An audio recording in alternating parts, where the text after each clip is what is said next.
Hello and welcome back to the Dicebreaker podcast. This is episode 33. It's a double number. I assume there's something fun I can say about it, but I haven't pre-prepared. So good on you, 33. You're a real one. I'm backwards ease. It's 33. You're a real one. 33. Sorry. Right. I think we should. And Smashing Pumpkins. There we go. Yeah. Oh, yeah. Sure. I think we should just cancel this podcast. 33 and a half, right? There must be something with that. That's a record thing. Anyway, I am Matt Jarvis. I'm the editor-in-chief of Dicebreaker. I'm here with three of the team. I'm here with Johnny Chiodini. Welcome back to the podcast. We haven't had you on in at least a week. Hello, yes, indeed. I've been travelling. Sorry, hasn't everyone not been on in at least a week? No. Wills, you can't start this early with this. We need to get at least 5 minutes please. Yes, hello. It is nice to be back on the podcast. It has been a while. And also here is Wills, who I was going to say a lovely introduction for, but he decided to start a fight Here's off some the bat. jerk. You've probably not even noticed I'm here. Hello, it's Wheels from the video team. How are you doing, Wills? I'm fine. I've just eaten like 4, maybe 5 pickles, so I'm feeling pretty good. This podcast brought to you by 4DX. And according to the jar, they are tangy and crunchy. You'll be can smirking. You confirm this? Oh, they're gherkins. Sorry, my bad. Yeah. They're not pickles, they're gherkins. But the witty caption underneath is, "You'll be smirking." So there you go. Oh. Are you smirking or? I am at the moment because I'm saying stupid things on the podcast, which is usually accompanied by my ass-eating grin. But there we go. Smirkin Gherkin is being typed in the Google Doc as we speak. It's a strong opening contender for episode title. In fairness, we're gonna struggle to beat that. I've just discovered I can't spell gherkin because I'm laughing too much. Grkin, which is a bit of a weird one, actually. No C, Matt. No C. There we go. Oh, this is just riveting stuff from the opening. Matt attempts to spell the word gherkin for the next 10 minutes. Rounding out the team, of course, we have Alex Meehan. How are you doing, Meehan? What's the difference between pickles and gherkins? Gherkins, I don't understand. Gherkins are usually smaller and firmer, I think. Which, I mean, think of that what you will. But yeah, I think your classic pickle is like a big old cucumber, you know. If it's smirking, it's a gherkin. If it's something else, it's a pickle. If it's a bit fickle, it's a pickle. I thought pickle was just a term that was used in the US to describe gherkins. No. Because obviously in the UK, pickle I'd usually think of as Branston copyright pickle. I would say a gherkin is a subgenre of pickle, you know? Like, you got your bread and butter pickles. You got your gherkins, you got your connaisseurs. You know, there's all sorts of different pickles available. Matt, this is now the pickle podcast. Welcome The pickle to podcast. Picklecast. I'm Will. Picklecast. Oh God. The problem with pickles is it's like a Godwin's Law thing, right? There's only so much time that passes before Rick and Morty is mentioned, and then we know we're beyond the precipice. So let's get that out of the way now. Get out whilst we still can. Yeah. I was gonna try and come up with something for the acronym RPG, like pickles and gherkins. But, Ricklin' now- Picklin'. now you've mentioned Rick and Morty, so yeah, let's swerve back onto board game news, please. Yes. We're slamming those brakes on, steering straight back into the proximity of the road. Pickle-mobile. That we've got pickles at home, okay? I'm a fan of Piccalilli. I'm going to put this out there. I like Piccalilli's a Piccalilli. solid banger. Yeah. It is a solid banger. That and a good Christmas sandwich, I would say. All right, we are here. You might be surprised from the opening of this podcast, but we're not here to talk about pickles and gherkins. We're here to talk about board games and tabletop RPGs, as we are every week, with as much kind of accuracy to that statement as we ever have. Let's swerve straight into what we've been playing this week. Wheels, let's start with you. What have you been playing this week? Oh yeah, we're doing that bit, aren't we? I was just looking at the news. Were you Wikipediaing pickle? Yeah, no, we were doing a little Let's Play, which is going to be up on the channel pretty soon. Johnny, when is that actually going up? TBD. TBD. We're doing a Let's Play at the moment. Hopefully, it'll be on the channel by the time that we've done this. It's a sponsored Let's Play, so we're sponsored. Just to throw that out there, so everyone's aware. Just so we're not sponsored to talk about it, but I'm going to talk about it now. Anyway, it's called. Sponsored by Brad? No, No, we're we're not. We're not. We're here to talk about board games. No, We've been sorry, Will, sponsored to carry do a on, Let's please. Play of the digital edition of Fury of Dracula, which is one of the original sort of hidden movement games, in which one person plays Dracula and the rest play the other characters in the book, trying to hunt him down and stop his nefarious schemes. It's fine. This is my first experience with Fury of Dracula as a whole, but I've played a lot of hidden movement games. Namely the Whitechapel ones, so Letters from Whitechapel and Whitehall Mystery, which I think are better games personally. I think there's a lot less unnecessary filler in those two, because I think it's quite an old game, Fury of Dracula, so it has a bit of baggage to it. It probably doesn't need quite as many cards as it has, is what I would say. It is I quite assume card this heavy. one. Oh, sorry. Carry on. Go ahead. I was gonna say, I assume this digital version is based on the 4th edition. Yeah, which is essentially the 3rd edition, because they just, when WizKids republished it, they essentially just took the 3rd edition that had been out of print for a while and just made some of the backs of the cards the wrong colour in the first printing, which was in a game where it makes a difference where you can tell what card's coming up on the top of the deck. Was an interesting error. But it's Thanks, still WizKids. yeah, WizKid's not known for, let's say, consistent component quality. But Yeah. I to be the dissenting voice for once in opposition to Will's, I love Fury of Dracula.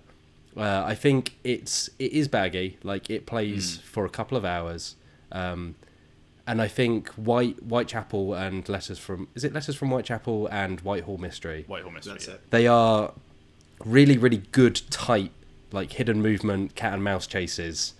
I think the thing I like about Fury of Dracula is you really do get into it for 2 hours. When you get someone that's willing to basically make evil laughs and go ah ha ha ha and kind of flit away as Dracula, I think that's where it finds its stride. Which I haven't played loads of the digital version, but I feel like that might be lessened by not being in the same room as other people and having a full table. It does handle an awful lot of it for you. Like, I think, yeah, if I was playing in a lobby with internet randoms and I was just waiting to take my turn as Lord Godalming, I think it would, the appeal would wear off. As it was, I actually had a very good time playing with Wills, partly because I absolutely love Dracula. Like, it's one of my favourite books. I've read it many a time, so I was very like, look, I'm Dr. John Seward now.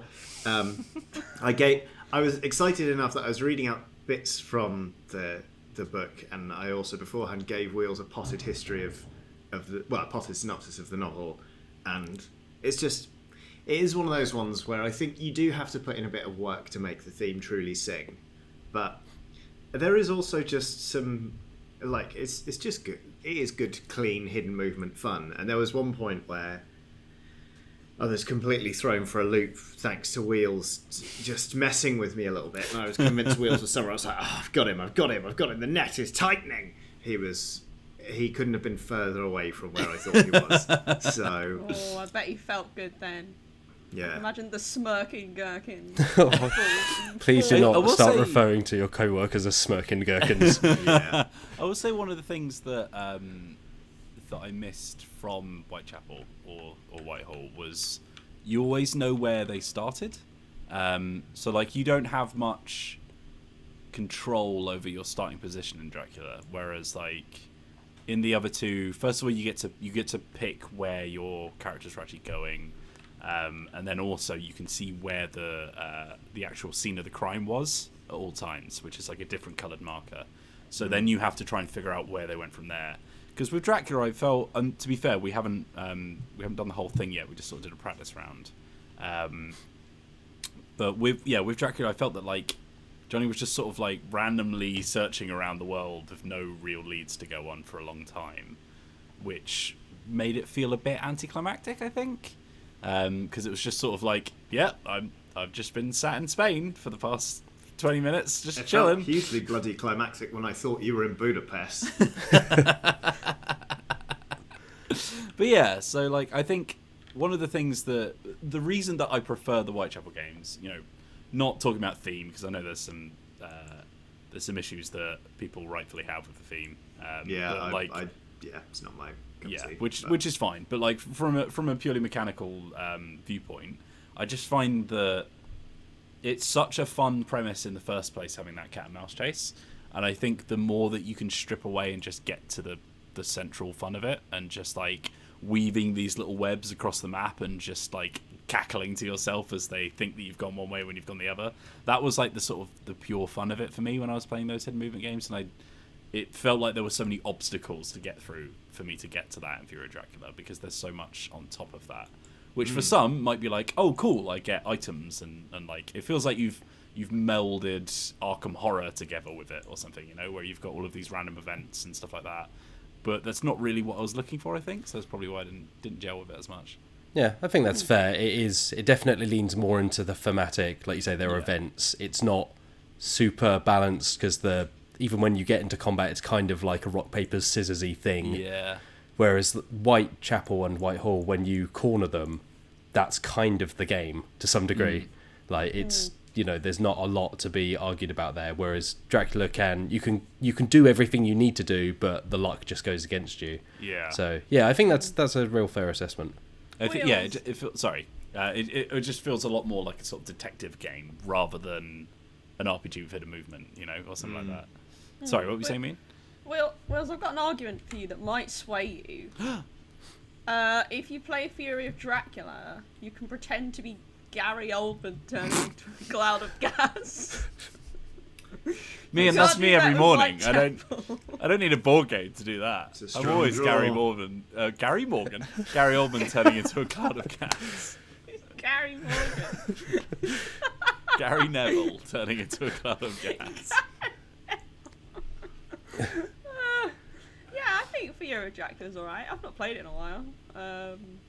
But yeah, I can imagine the digital version takes away some of the enjoyments that you have of tensely watching your opponent over the board, trying to figure out what's going on in their mind. Can't do that. There's also that kind of poker face that you lose as well, where it's like when you're playing hidden movement, you want to be sat there and just sort of like you even use because when I used to play a lot of Whitechapel, I was playing it with like an ex-girlfriend who was super into it. So even just like eye movements, you had to be really careful, because if you kept looking at the place you were moving, she'd pick up on it instantly. So I had to like really get my poker face on and like feign like looking at the whole board and using my little map so she could see what was going on and all that kind of stuff. Yeah, I think that is one of the things, like I say, with Dracula, because if I'm remembering right, in the rulebook it asks you to seat in specific positions around the board. So it does almost become that very theatrical, Dracula is at the head of the table and everyone else is crowded round, kind of bent over this map, trying to plot out. Whereas, Dracula is in Stoke-on-Trent and everyone else is in the home counties. Sort of loses the edge a little bit. It's also, it's another one for the hilariously animated board pieces. Like, Dracula's thing is like his eyes are shifty left to right, so you know he's a villain. But he's also gently swaying from side to side. He looks so pissed. It's very, very funny. Yeah, he has a bit too much blood. Yeah, well, I mean, Lucy's not in the game, so we all know she's bought the farm, and Mina's been bitten. Yeah, it's a sequel, I think, technically. Mina's in it. Yeah, that's true. Oh yeah, Mina has a special ability, but also doesn't she have a disadvantage? She starts off starts off with a bite token.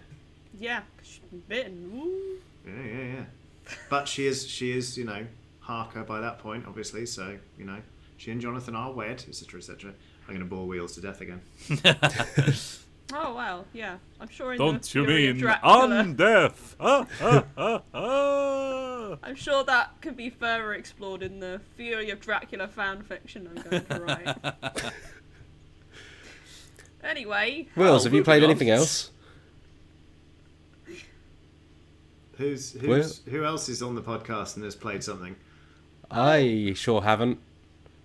But I'll jump in quickly here and say Over the weekend, I was meant to play various things, and then for personal reasons, my entire weekend ended up being on the phone to various companies, making complaints and sorting out big issues. But something I did manage to play, in lieu of not actually playing the RPG I was meant to, or Root, or Scythe, or anything else, I played a little bit of the new Jackbox Party Pack, which isn't a board game, but it kind of blurs the lines a bit, because although it's a digital game, there are definitely elements of those games that very much draw from party games. And I think right now as well, we were playing with a lot of friends and we were kind of streaming it, streaming the screen, and then everyone was on their phones. So it has the element of a party game.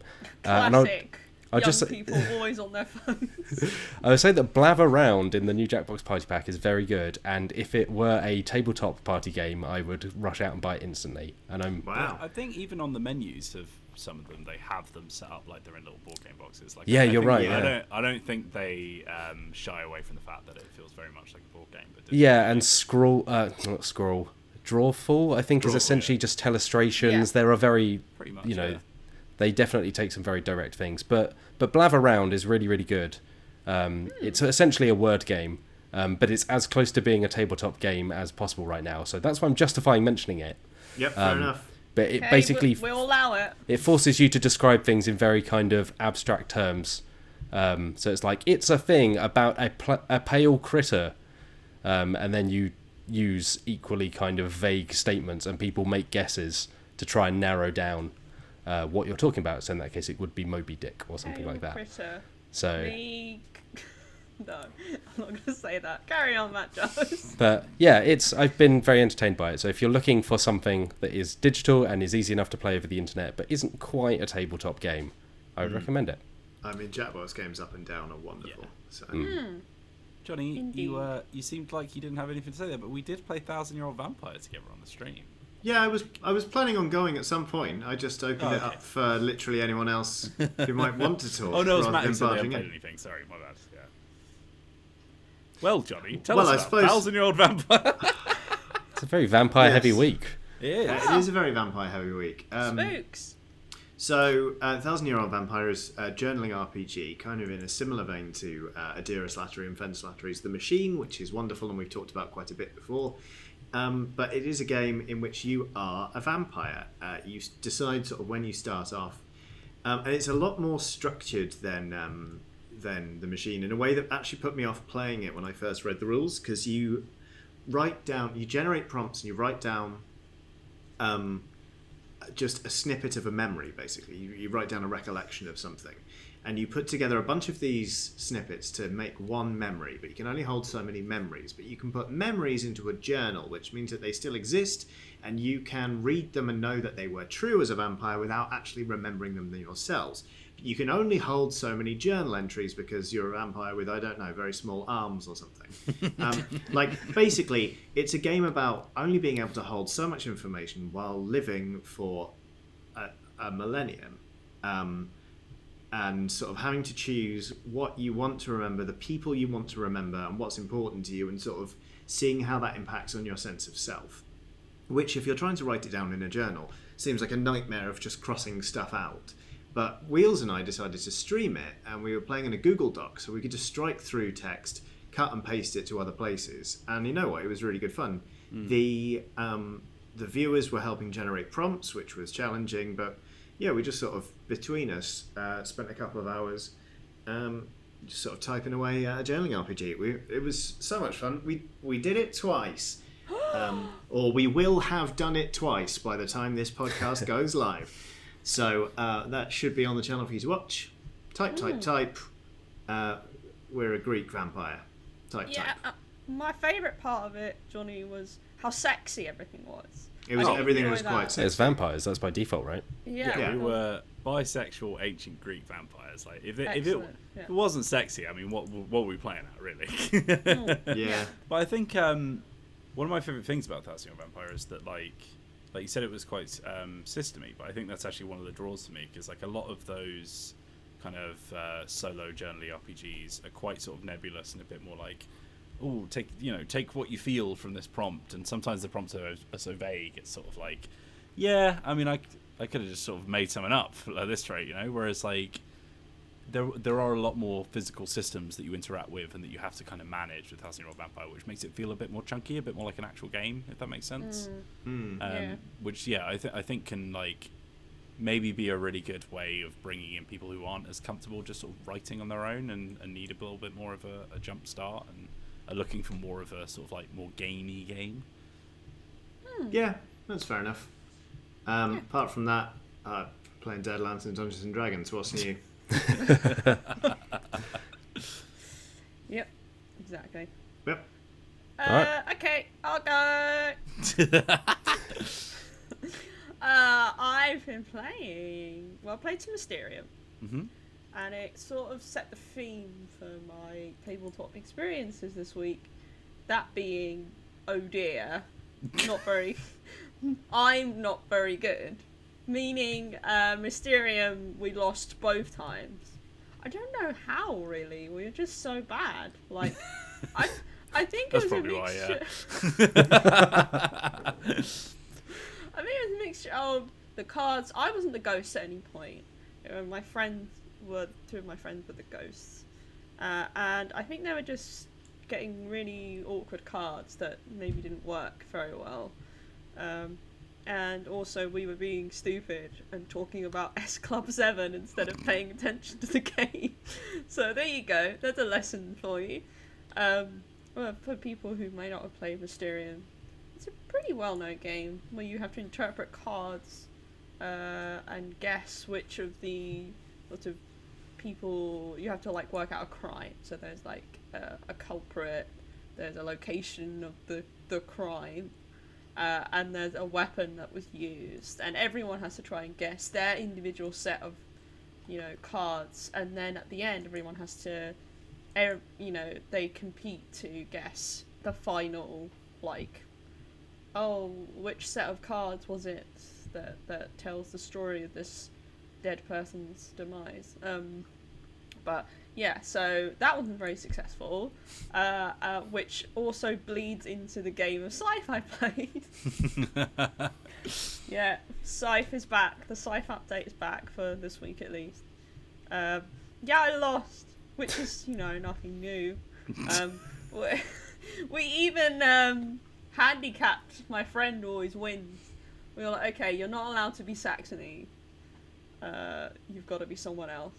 So we made them Crimea, which was actually a very bad idea, because apparently in free-player games, Crimea has a big advantage. I can't remember why, but it certainly seemed like they were doing very well. I don't think it helped the fact that they had done an enlist on the upgrade action, which meant that anytime anyone did an upgrade, they would get a combat card. Obviously, being Crimea, you exchange combat cards for resources.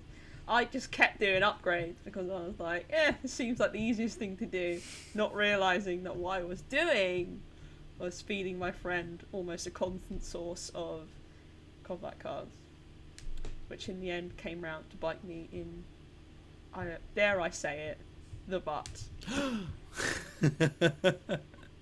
Who would have guessed that would happen? I can't believe it. I don't understand. I was digging holes in my back garden, and I kept finding big piles of gold. So I just dug the gold out and chucked it into my neighbour's back garden. Now apparently he's very rich. I don't know what's happened. Terrible stuff. So yeah, I was last, and my friends beat me. And I was rooting for my other friend because I was desperately wanting them to win. Because just anyone but the friend who always wins. And alas, they did not. So there you go. Maybe next time I can rope Mr. Jarvis into it. Yeah, I mean, I'm not great at Scythe, so I feel like I'd just be more fodder. It's like, I accelerated their victory. To bring your A game, Mr. Jarvis. Someone has to defeat this. The last time we played Scythe on the PC, we played with Wills as well, and my PC overheated, crashed me out, and replaced me with an AI, which then proceeded in 2 turns to do more than I'd done the entire game, which was only, which really showed me up, I suppose. So yeah, I didn't get on with the digital edition of Scythe. I was done about halfway through the game. I would say, and this isn't a slight against your character, Mr. Wheeler, but I would say you were rather badly behaved during that game, in the sense that it got to a point where you were like, I can't be bothered with this anymore. I'm just going to do anything but pay attention to this. I'm sorry, but I was like, I had my partner in the other room, and I was like, yeah, no, it won't be too long. Why did you say that? This is Scythe. Yeah, it's Scythe, mate. Come on. Well, no, because at the time, none of you knew about my partner. So I was like, I thought you were like, none of you knew that as soon as I get an idea that I'm going to finish this in an hour, that's it. No, because it was definitely more than an hour, I'll tell you that. We must have been playing for like, what, 2 to 3? No, come on.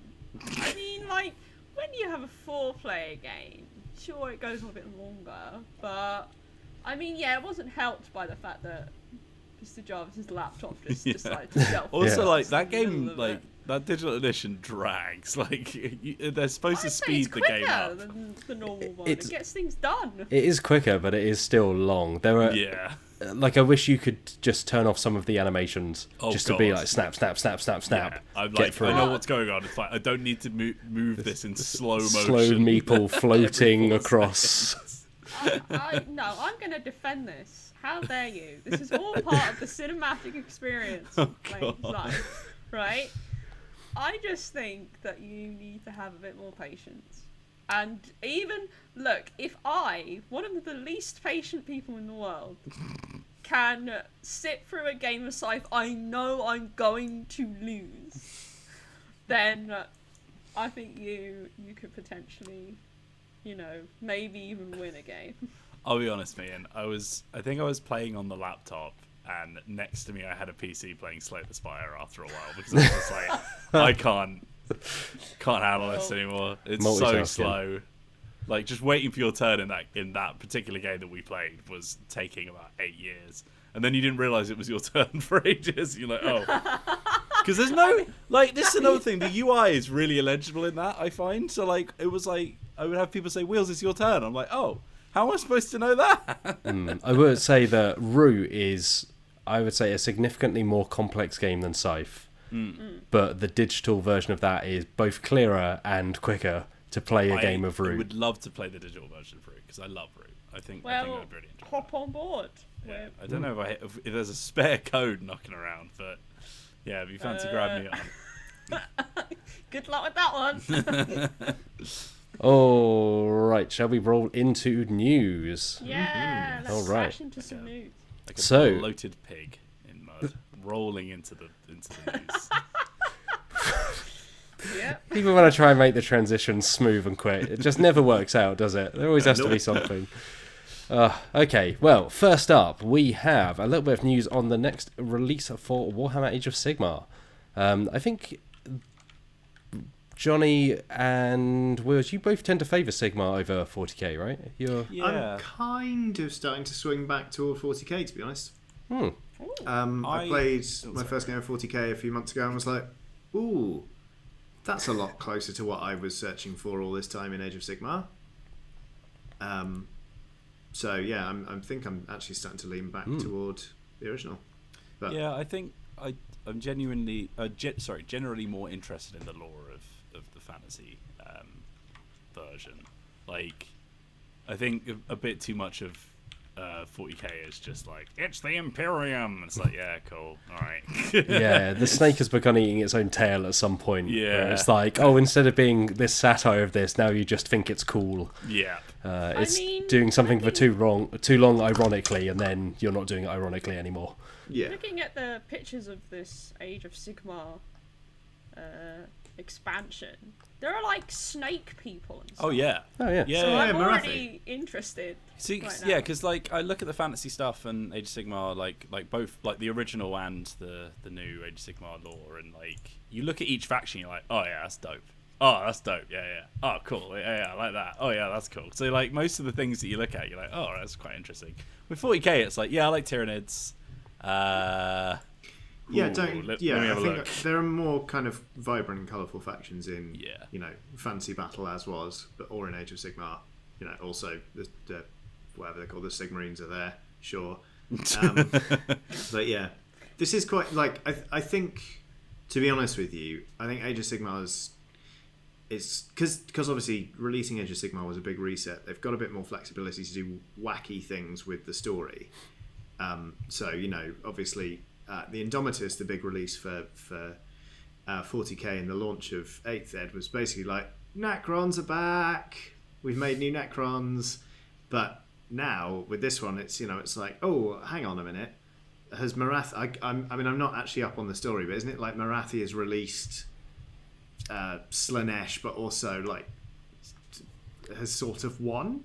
So I can't remember. Yeah, so this is the Broken Realms. It's the first release in Broken Realms, which is their. Speaking of lore, it's very kind of narrative focused. It's lore heavy, and it is a series of books and new sets. So the first one, Marathi, is out, I believe, soon. So the starter set for this, Shadow and Pain, which is among the most Warhammer of titles you can give to a box of miniatures, is out this Saturday, in fact, the 14th of November. But yes, they kind of describe it as focusing around Marathi, and it's kind of the end of the Soul Wars, which is how a lot of, I think Sigmar kicked off, right? It's like a lot of the early boxes were titled after Soul Wars and so on. And I believe the next big edition is out next year, if I'm remembering right. So I guess they're kind of rolling into that with this kind of world-changing lore and so on. But this box, as you kind of alluded to, focuses around 5 factions. So it's Stormcast Eternals, Daughters of Cain, Seeds of Sigmar, Slaves to Darkness, and the Idenef Deepkin. So there are kind of new rules, there's new models, and there are missions that are kind of set along that storyline. But I don't know the exact details of how it relates to Slaanesh and so on. I'm not the person who's up on Warhammer lore, but I do know that Shadow and Pain features the Hedonites of Slaanesh and the Daughters of Cain. Yeah, and so I believe this there's... is kind of like the horny versus box. Because I am seeing people riding around on what looks like dinosaur anteaters. Yeah. With nine cat o' nine tail whips. So Slaanesh is like the chaos god of being naughty, Where can I sign up? So, and then obviously Marathi has the Daughters of Cain. Cain being the old elven god of bloodshed, basically. So essentially they're horny for blood, whereas the Slaaneshis are horny for horny's sake, and they're kind of having a horny off. Is what I'm assuming is the. Yeah. Matt, it's the general synopsis. Why didn't you write that as the Well, Games Workshop didn't put it exactly like that. The campaign book comes with a table for generating safe words. The box is called Shadow and Pain, not S&M. So, but missing a count there. But they're putting out this starter box this Saturday, and then they're putting out 4 kind of smaller. They use as particular battalion boxes. So this big box will have the rules. It will have pretty much everything you need to play. I think other than dice. And then the boxes are other armies or factions from that timeline and those battles that you can then add in. But it seems like they're going kind of all in on the lore aspect. And from the sounds of it, it will change kind of the Mortal Realms significantly in terms of the setting itself. It's considering this is like a just a lore dump essentially. Like it's actually quite a big deal, I think, for people who are really invested in the story, because there are a lot of things that are actually changing around and will maybe sort of like shift allegiances and all that kind of stuff. So because I think the way that Sigmar works is you essentially have 4 grand alliances, which are chaos, order, death, and destruction. So like order are all your boring good people, chaos follow the chaos gods, death are pretty much all the undead people, and then destruction is like the orcs and the people who just want to watch the world burn. So it that's kind of been the deciding factor on what you can bring as an army together. So you can your Skaven and your Core Knights, you can shove them together because they're both chaos, whereas this might actually change up sort of what lists are available to people as well. So it seems like quite a big event, which is pretty cool. I'm glad you defined those different groups, Wills, because I would ask you Pray tell, what is the difference between death and destruction? Well, you don't necessarily have to kill people to destroy them, you know. This is true. This is As you'll very find out in true. the Battle of the Hornies. Oh god. That's what we're calling it now. Speaking of death and destruction, but not necessarily horniness, the next story we have on this list, I mean, Yeah, speak for yourself. let's not Macho. go into it. There is a Terminator RPG on the way, as in The Terminator. Oh my goodness! Of Terminator. Of Arnold Schwarzenegger, but not necessarily fame. So this is coming from Nightfall Games, who are best kind of known for SLA Industries, which I think is normally pronounced Slay Industries, but I can't do that because that's not how it actually looks, and it breaks all my programming to call it that. It's got nothing to do with drag queen. Which was like a kind of, I think, pretty well known in the 90s, kind of like this underground RPG along the lines of cyberpunk in terms of its aesthetic. It was quite grungy, and it was brought back a few years ago as a second edition, and they have now announced that they are working on a Terminator RPG called The Terminator RPG. Whoa! I didn't expect that. But one thing that is promising about this, we've covered a few kind of licensed RPGs on Dicebreaker over the last few months and year or so. This one is not based on D&D 5e, which instantly makes it stand out. Oh, hello, Watson. Don't worry about it. So it's based on the system used in Slay. So it's the S5S system, which is not a catchy name, but it'll be built around that, and it uses 6d10s. So it uses 1 success die and 5 skill dice. But success 5 skill, is that the idea? I would guess that that's why it's called that. I don't know for sure though, because I'm not familiar. But we will all be able to be a little more familiar next month, because they're actually putting out a quick start set of rules and a complete scenario apparently. So you can kind of dive in. It'll be completely free, and you can kind of give it a go. That's about all we know for the time being. They've put out the front of the quick start book, which is just the big Terminator robot in flames. Yeah. It's very Terminator. Yeah. But beyond that, that's all they've kind of announced so far. We don't know when the full thing's going to be out. We don't know if they have plans for further adventures or scenarios, or kind of where in this timeline it's set. It's not clear whether it's original Terminator timeline, like Terminator 2, Genesis, complicated. So yeah, but it's kind of interesting to see. I think I don't believe there's any kind of big anniversaries around Terminator, as far as I know. That film, Right now, the next film got cancelled. Yeah, right now the franchise is, how would I describe it? Lounging around in the bog after some disappointing films. Yes. With just a lot of CGI and weird CGI on Schwarzenegger. Genesis was bad, but I enjoyed it. It was one of those things where I sat there going like, I don't hate being here, but I can look at this and go, this is like not a good film. But I just kind of trundled through it. But yes, I think if the best praise you can give a film is I don't hate being here, then maybe that's a sign that it's not that great. No, but it passed the time. But it'll be interesting to see what they bring to the setting that is kind of unique. Are you playing as the Resistance? Are you playing as Terminators? I would assume not, but is there the ability to play as a Terminator? Let's move on to the next story. Alex Meehan, tell us about The Bank.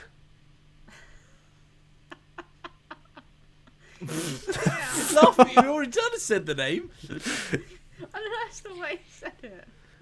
Made me laugh, although to be honest I don't know what the right way to say it is. For bunk, I don't, I'm not going to say that many times, let's just say that. This is a push your luck game that was originally created in 2001 by Bruno Falduti, who also made Citadels, which is a very popular game, and Leo Colovini. Apologies all round if I butchered any of those. yeah, it's like a betting game. So you're in a casino, let's imagine, and all these different tables, and you can bet on the different tables using your chips, and then you take turns to play cards on each of those tables. And one of those cards is a raise card, which basically increases the amount of winnings you can get on that table, and another one is a trap card. No, not that card. Not the Yu-Gi-Oh one. It essentially, if you manage to play a trap card when no one else has played a trap card, then you get to take all the winning for yourself instead of anyone who has placed their token there, which is like their player piece. Or you can simply place tokens, your token on a table, and if no one plays a trap card, then everyone who's placed their token there gets to take money. So it's like it's like do you think someone's going to try and take it all instead of other people, or do you think they're going to play nice? There's also like a dummy card that's meant to be like a possible trap because you play them face down, and it's currently on Kickstarter until December the 3rd. So this is the first time the game has been reprinted in English since 2001. So it's been a while, and the art's alright. It's a lot better than the original, that's for sure. Yeah, I'm kind of interested about it. I've not played loads of Citadels, but I hear nothing but kind of good things. But the premise sounds interesting, of the kind of like you're tricking people into going towards tables that seem like they might have a big payout, and then activating your trap card. Yeah. And the money stays there throughout every single round, so any money that you've put on a table remains on the table until the end. So eventually, with the addition of raise cards, there could be some pretty big winnings on there. So, yeah. Alright, cool. I mean, looking at the Kickstarter, it doesn't seem like it's about halfway full so far. So, who knows if it will make its thing. But I'm surprised it's not been, Fade Duty's a relatively big name. Like, it just seems like this one maybe just slid by for 19 years and nobody kind of looked at it. But it seems like we've seen this spate of people going back to older designs. I think as board games obviously picked up in momentum and people started to know these names a bit more. Because I've never come across it before now. So. Neither have I, Mr. Jarvis, but now I have. And so have you, dear listener. Right. On to the next one. Meehan, this is also one of yours. Tell us about Crack the Code. Oh, Crack the Code. The terrible, awful artwork of Crack the Code. I can't unsee the fact that someone said they look like Alvin and the Chipmunks in human form because they're dressed in blue, green and red. Or I guess the Rice Krispie elves, or whatever the Rice Krispie elves are. I did see that, I did see that comment, and I was like, I can see that. This is from Studio Indie Boards and Games, who've done quite a few well-known titles, like Flashpoint Fire Rescue, and The Resistance Avalon, that well-liked in-roll game. This is a co-op board game, where players are hacking to stop hacking, I think. Counter-hacking. Yeah, the story is a bit like... Even story might be quite a generous word to use in relation to this. There isn't really one to explain why these weird, shiny people are doing anything. But, you've got... The premise of it actually sounds quite fun. You've got this tray, and there are different coloured balls in there, and it kind of represents a pattern. And you have like a goal card that's facing away from you. It's facing to the other players. So you don't actually see what pattern you need to make your balls into, or you can't see what balls you have. So... Stay on target. Yeah. Sorry, they're giggling in the back. I don't know why you're putting such emphasis on it. They're marbles. Look, I'm just saying. Stay what the on game target. is, okay? So all the players have to choose an action to perform from the available cards that have been drawn that turn. But they obviously choose the action for the other players trays and hope that their teammates are choosing good actions for theirs, and they only win the game once everyone has met all their patterns on their goal cards. So it sounds quite fun. The Kickstarter's up until November the 22nd, and it looks like it's going to come sometime next March. Well, the bit that really excited me, Meehan, in this article was the snippet Yeah. where it says, the players need to cooperate with each other to discover what the network code is by issuing commands to move data packets. Yeah, They've picked a solid theme here. Yeah. I don't quite know why they've gone for this theme. The artwork, like we've already said, doesn't really fit with it very well either.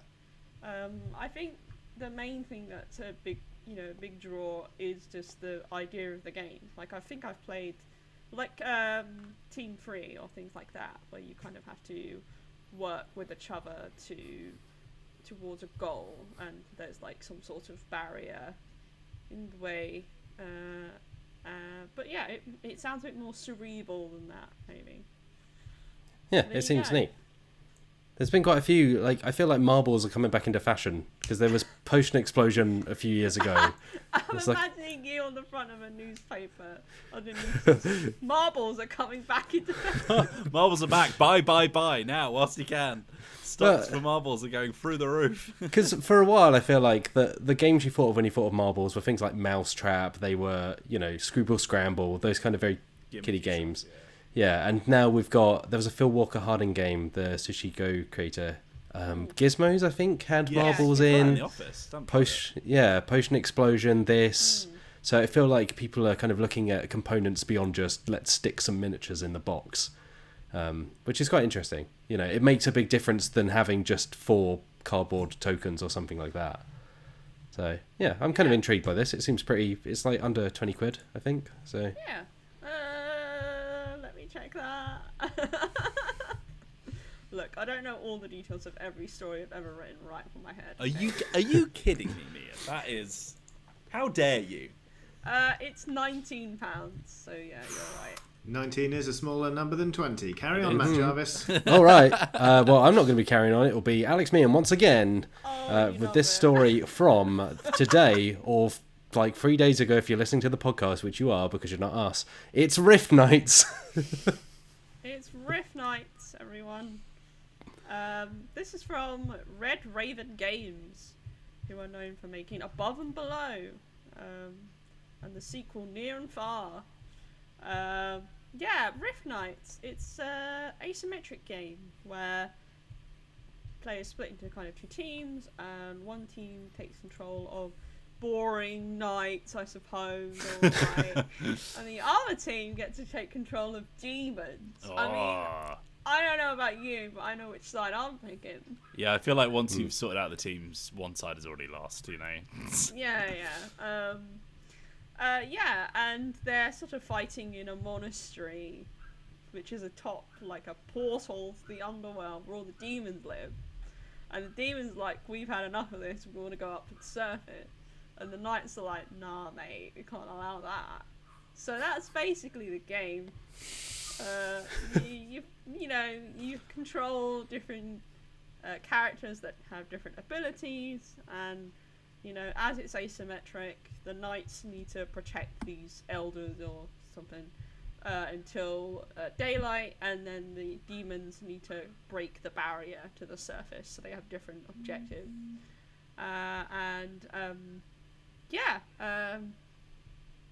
Basically that. You have different tiles that sometimes cause different events to happen when characters go on them, and you can kind of create different maps every time you play. It's designed by Alex Davis, who hasn't done an awful lot. They co-designed Deep Vents, which came out this year,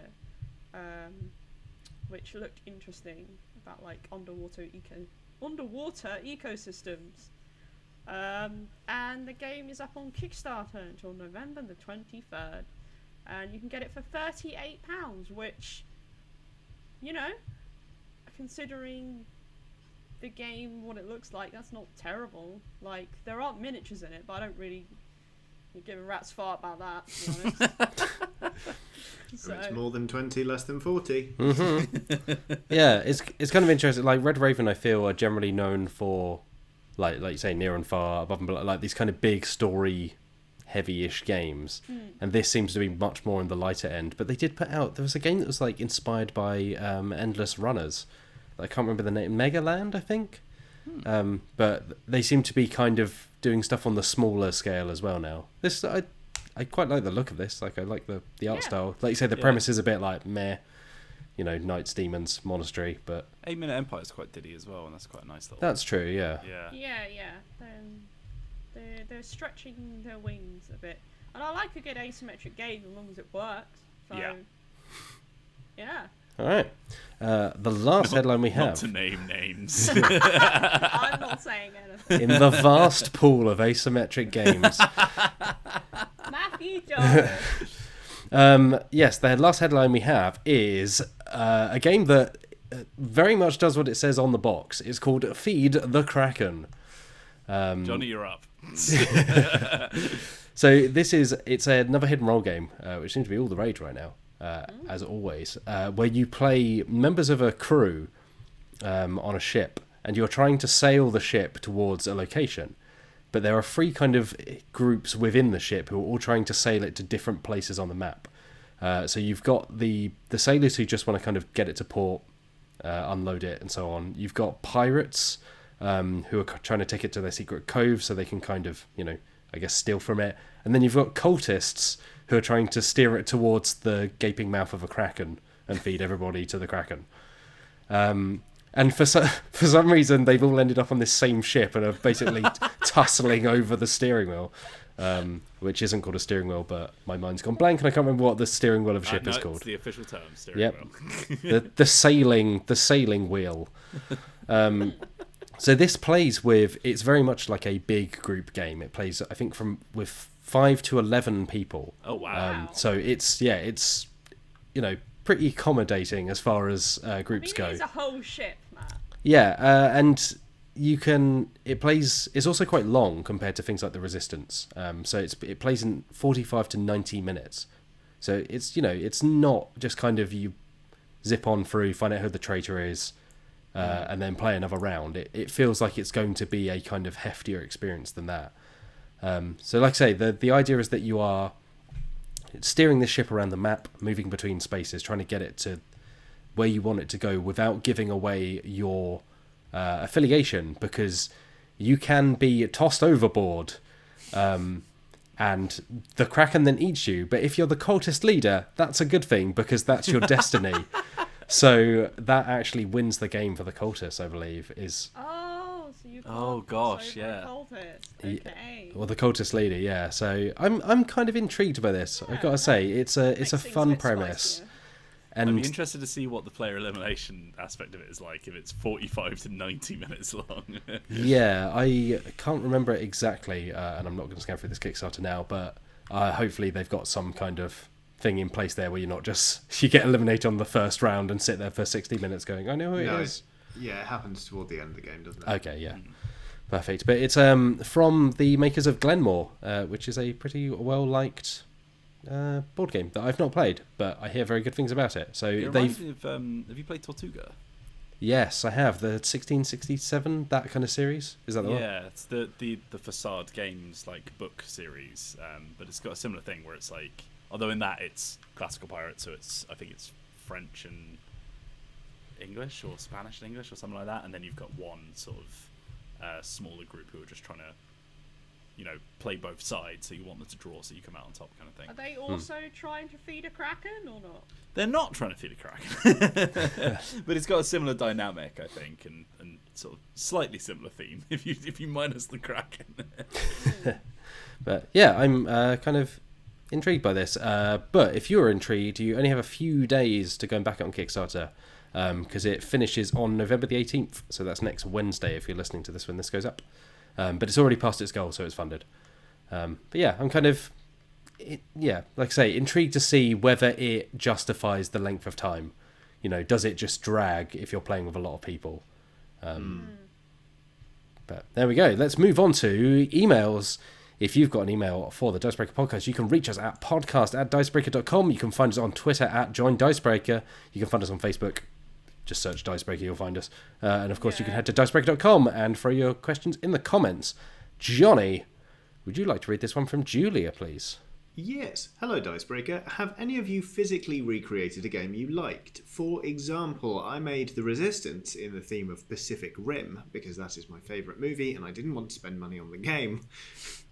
Also because the visuals of Pacific Rim don't affect gameplay. I also wanted to make my own version of Modern Art by Mayfair because it is out of print and really expensive. Julia.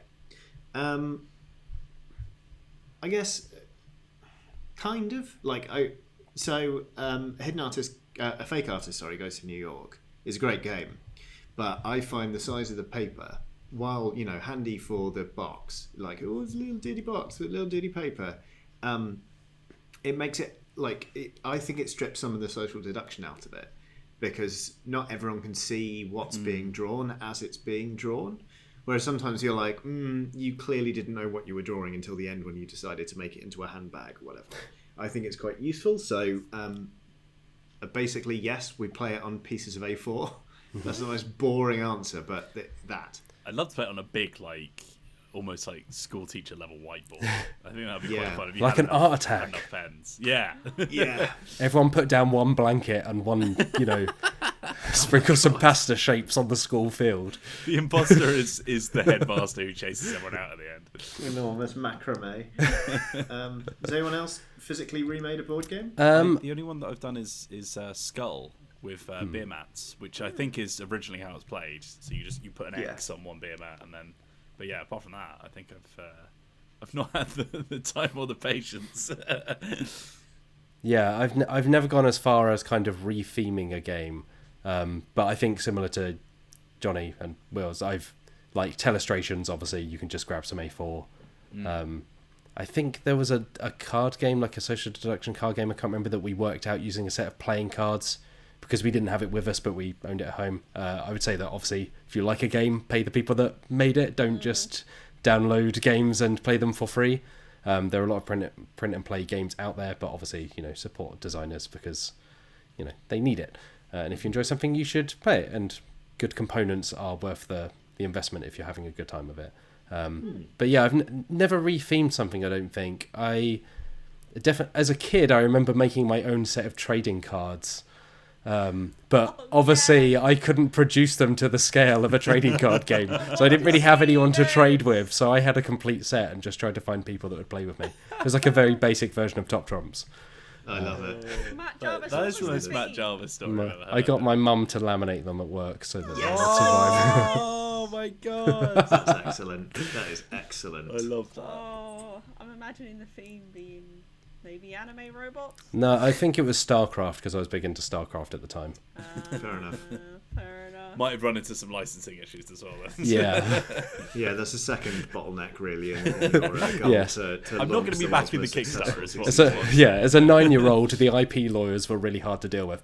They just wouldn't take you seriously. Have I? No, I've not recreated a book. I'm not great at arts and crafts. Usually I make some sort of error or rip something or just get frustrated and then deliberately rip it. I remember once we had a copy of Monopoly and one of the cards had gone missing. So I got a piece of card and drew on it what I thought looked like what the card looked like. Funny enough, people couldn't understand what it was and threw it in the bin. So that happened. But yeah, no, I think that's obviously, again, please pay creators for their work. But yeah, I think that's kind of interesting, retheming things. Or just make your own game, channel that creativity into making a trading card game and get your mum to laminate it. When I was in uni, I did try and I can't really go into much detail because we do stuff outside of work, but I used to try and make board games in uni, which never went anywhere. But I do remember like getting like pieces of card and writing out my own cards and stuff, and like it is actually really fun and quite therapeutic to write out little rule cards and stuff. If you've got like a Google Doc there, you're just sort of like filling it out. It's like a nice little Sunday activity. Yeah. All right. Wheels, would you like to read this one from Callum, please? Callum asks, what's a strong family game which can be picked up in about 10 minutes and it's only mildly competitive? Answers on a postcard, ladies and gents. Machikoro, I don't think is very competitive. Yeah. And that's just a fun one to sort of just to keep rolling and being like, hooray, I rolled nicely. I think there's maybe a like a possibility for that kind of sibling jealousy of like, oh, he's got this thing that activates on a 7. I don't have anything that works on a 7. But if that's not a risk, then I think Machikoro is a delight. Yeah, it's I kind think that fits mildly competitive as well, rather than like like there's a hint of sort of I just stole your coin, but it's never really like super aggressive. You never really target anyone directly, other than the stealing of coins. But I think even then, normally it's dictated by the person next to you or something like that. Or is that maybe only if you're drawing on coins? Yeah. But it's that kind of passive thing, like you're saying, where you benefit by other people rolling your numbers, but you're not just like piling on someone. I would say mildly competitive is Happy Salmon, which I've had on the mind recently because it's just so great. But it's technically competitive because there's a winner, but you're all kind of benefiting from each other because you're trying to match cards and do the moves at the same time. So you have to work together to kind of race and pull ahead at the end. But Happy Salmon is just a delight. It's kind of gone out of my mind for a while because I haven't played it because of everything going on. But what a game. It's an instant recommendation to everyone I meet, just putting that little fish bag in their hands. Fish bag. Go on, man. See, this is the tricky part, is how competitive it is. Maybe something like point salad, in the sense that you're working more towards building your own collection rather than really paying attention to what other people are doing. Although I suppose you could take cards to deliberately stop someone from building their collection. But I don't know whether very younger players would look at doing that. That's kind of like a very, several steps ahead kind of move.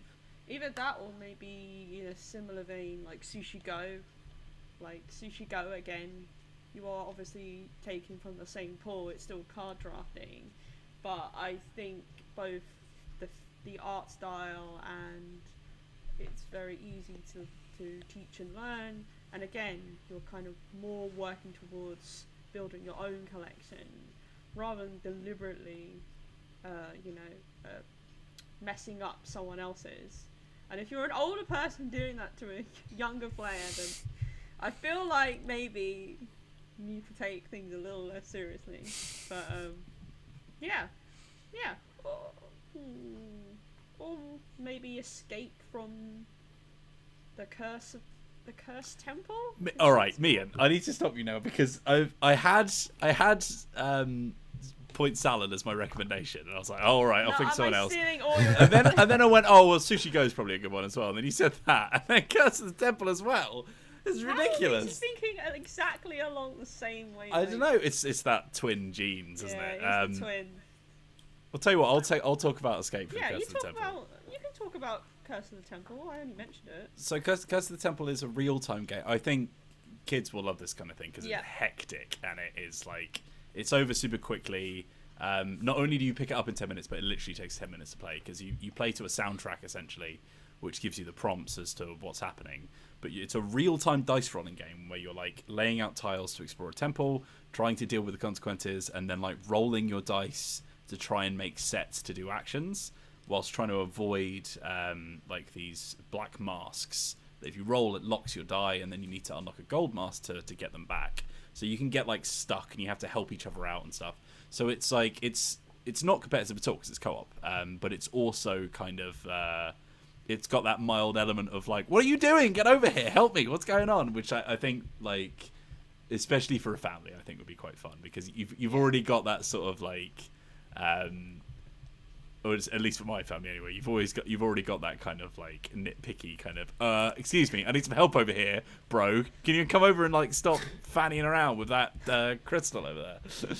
So yeah, I think that'd be pretty good. How many times has that been said? There are so many like custom soundtracks as well, right? I think you can just Yes. go and find entire websites kind of dedicated to. Yeah, you can play with the Benny Hill theme when you Right, rush that's back great. to the origin point, which is very Yeah, funny. I think there's an app for that now, isn't there? Because it used to come with a CD Mm. ROM. Yes. Kiddos, there used to be these things called CD-ROM. A computer disc. But now I think it comes with a free companion app. Yeah. You can use. So I would also really recommend that game. It's very good. All right, Johnny, let's go back to you. Would you like to read this one from Bumberiest, please? Sure. Hello, Dicebreaker. My question is if you know any RPGs that are well suited to play by forum, where players won't get to bounce off others' ideas in real time, but scheduling is less of an issue since players contribute when they have time. Thanks, Bunburyist. That's a good question, because I've been trying to think of RPGs that can be played in this format, and I've come up with nothing. I wonder if Aegon would work quite well for Probably. because it's all very one big thing happens, Mm. and then you just sort of chatter around it, and then you get your dice roll and then figure it out afterwards. So I wonder if that would help the kind of format of like not being able to sort of like have those like dedicated conversations and like bouncing off and doing lots of little dice rolls rather than just pulling everything into one big action. Yeah, I think that makes a lot of sense. There's quite a few. Oh, sorry, man, you go. I just say I would imagine it would have to be an RPG that you're not expected to do loads of little actions. That maybe you write like a paragraph of something your character does, and then the next person would follow that up with something else. And I swear I've heard about RPGs that do something like that, but none of the names are coming to my head.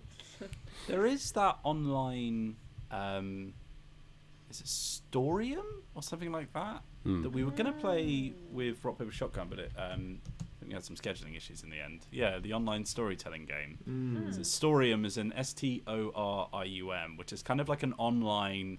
It kind of like builds the forum for you, and you'll decide what your character's going to do next based on a sort of card that you draw and stuff like that, and then fill out the next bit of prose. So it's a bit less reliant on being in the same room and more like sort of you are collectively playing a character, but also like nudging the story along. Like you all take turns being the GM almost when you play, which is probably a good thing to look into. It also probably takes a lot less setup because it's already kind of built for you. I can't vouch for how good it is because I've never played it, but that sounds like a good fit. I would say that. Well, we have a very good list of GM-less RPGs.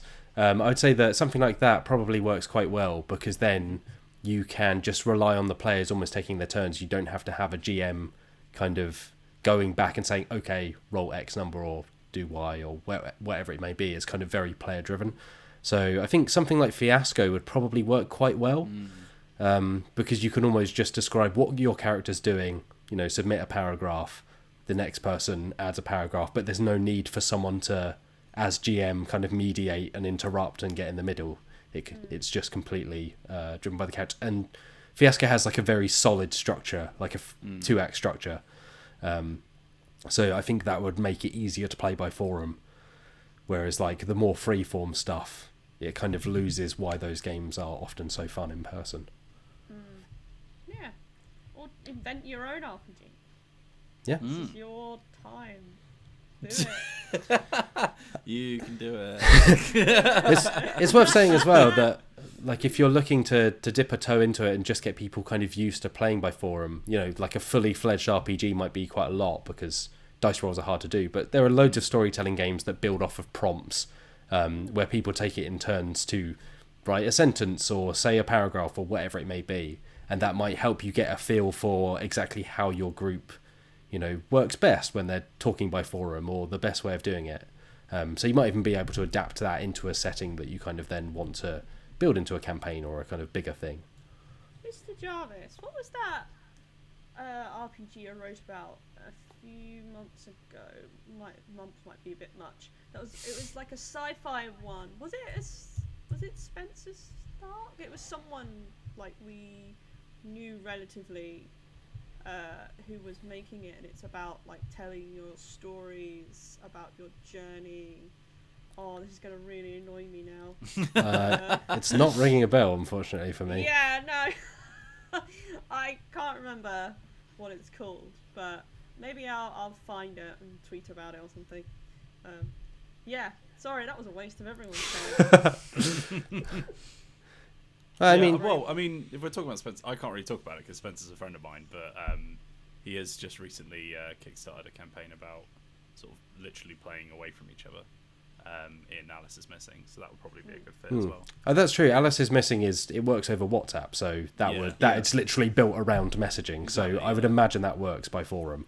I think there's probably quite a few systems like that where like it's designed to be played away from each other. So maybe just do a little digging. Like a lot of the best experiences that I've had with RPGs have been from little indie games that are very unique and stuff. So it might be worth just sort of having a flick through itch.io and stuff like that and seeing what you can find. Gonna say there's almost a certainty that something on itch.io fits exactly this, because there always is, because people are great on itch.io. They're just brilliantly inventive.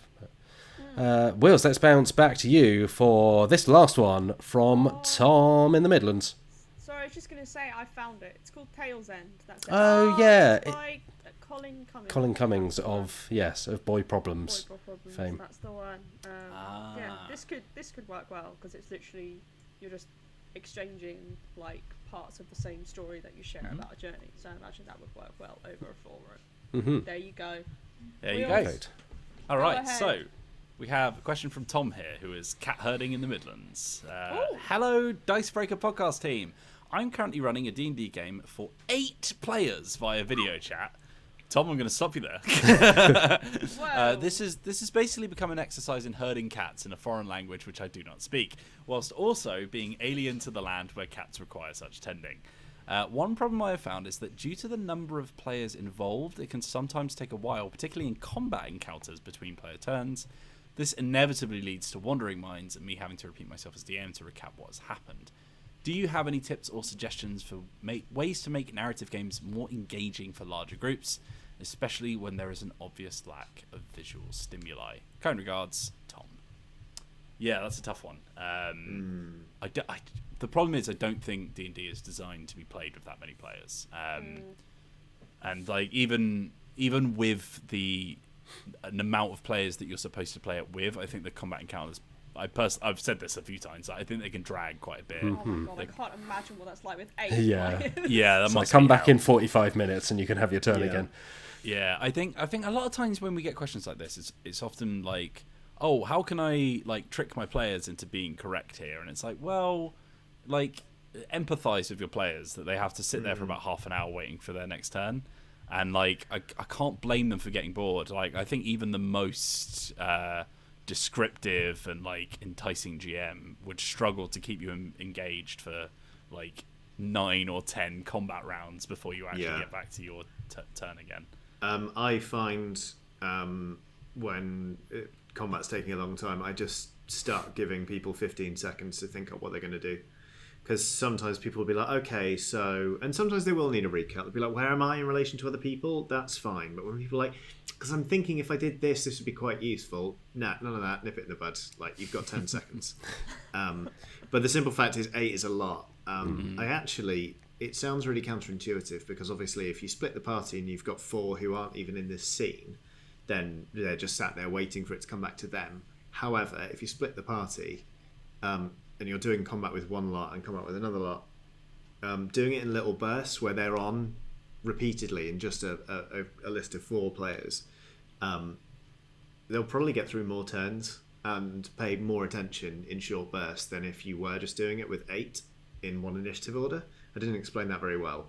But basically, two small parties, you'll get through more, especially if you're disciplined about it, than one massive party. Yeah. I feel like part of... Well, like any role-playing game as well, like keeping track of that as DM, GM must be so hard, kind of the position of everyone. And a lot of the at least personally, like a lot of the fun I have is working with other characters and other players. And if you've got that number of people, trying to ensure that everyone's kind of linking up with everyone just sounds a lot. Like, obviously, if you have a group of friends that all want to play D&D, that's, that is what it is. But I think at some point it's just kind of like maybe a different game, or maybe finding a solution that works. Like I have a friend who plays in a large group, and they almost take shifts. Like they're all within the same world, and they're all part of, I think they're operating under some kind of banner, but they can be in different parts of the world. And so they're kind of on, then off. And that is much more manageable and allows those characters to kind of connect with each other in these small bands, come back together at points for the end of a campaign or at kind of different points, and then set off in different combinations. So you've also then got a kind of dynamic, way of everyone interacting with each other, but not having to juggle 8 balls in the air at the same time, while also flicking through rule books and everything else. And I think in the long term, it will probably be more engaging for the players, because there'd be short gaps between their actions, but they'll also get a better sense of where they are in each scene and how the role they play in that party. There are a few systems as well that kind of lean into that idea that not every player is in every single session. Like you can have, like for example, there's a few where you play as like a mercenary company, and it's, you just assemble like a squad, go out, do your task, and come back, and then next session you might have slightly less people. So it might be easier, given what, like, it depends on the schedules you have and stuff like that, but it might be easier to just be like, okay, look, we're gonna grab whoever's free each session. I'm just going to put a hard cap on it, first come, first served, and then if you didn't play this week, you get first dibs next week, and all that kind of stuff. And just like splitting the party like per session rather than right down the middle during the session, it might just give people more of a taste of what it's actually like to play with that smaller, more sort of like refined group, which would probably help. I think ultimately there does come a point at which you have to acknowledge that if 8 people playing D&D in one group over Zoom isn't working, it's not because you're not smart enough. It's not because you're not trying hard enough. It's that the game, she can't support it, Captain. It's no use, Captain. Captain, sticking through funnel. All right. I pretty much agree with everyone. There you go. Fantastic. All right. And with that, I think it's about all we have time for this week. Again, if you've got any emails or questions, fire them over to podcast@dicebreaker.com. But before we leave you, let's look at what's coming up on youtube.com/Dicebreaker. Johnny.